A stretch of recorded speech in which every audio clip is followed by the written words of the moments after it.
Hi there, it's Dr. Abby here, helping Filipinos find their voice. Today we're going to talk about Filipinos saying no. Filipinos are known by many to be so friendly, so hospitable, so happy, so kind, so helpful, and so hardworking. Of course, that's so wonderful. I love being Filipino and being all those great things. We also respect our elders, avoid confrontation, and seek to preserve our image, which is the reason we don't like saying no.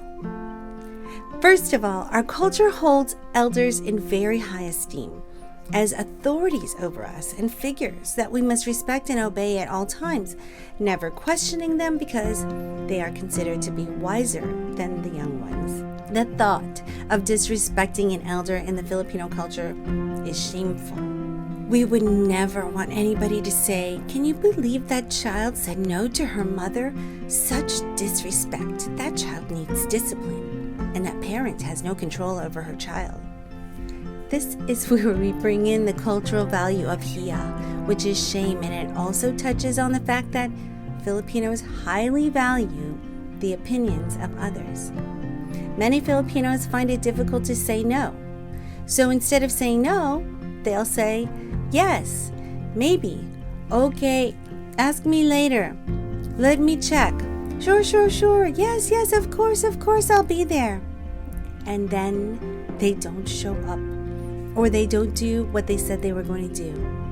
It's almost as if they think it's better to say yes and not do it than to look someone in the eye and to their face say no, because they don't want to upset you while they're standing right in front of you. So how do you get mad at that? You really shouldn't get mad, but you can help the person communicate by doing this one thing. Preserve dignity. In the Filipino culture, because they are very concerned with shame, the best way to communicate in order to promote honest and open communication is to offer choices. Choices which would allow the person to say no and still preserve their dignity. Here's an example. "Hi, Tito, will you buy a ticket to the event next month?" Okay, so let's say Tito does not want to buy a ticket. Remember, he doesn't want to disappoint you, so he might say, "Okay, ask me later." He might say, "Let me check, and I'll let you know."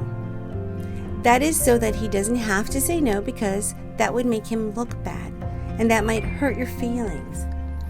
Or you could just say, "Hi, Tito, I'm selling tickets for the event next month. Would you like to buy a ticket? Or are you going to be spending time with those grandkids of yours that weekend?" If he wants the ticket, he'll buy the ticket. If he wants out, he gets to show off what a great grandpa he is by choosing the second option. It sounds like a lot of work, but it gives you a chance to know for sure that he's definitely not going.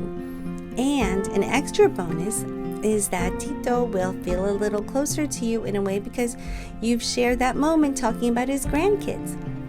Maybe next time you ask, he will buy a ticket to support you, even if he can't come. Part of emotional intelligence is understanding the thoughts and the emotions of other people and then managing their emotions. So by communicating effectively, you can direct the emotions of others by creating those two good options. And at the end of your interaction, they still feel great. And when they feel great from something you did, they feel like they also like you and they will give you favor in future situations. So, communication is key. If you like this video, please click like and then click subscribe, and also share this with your friends.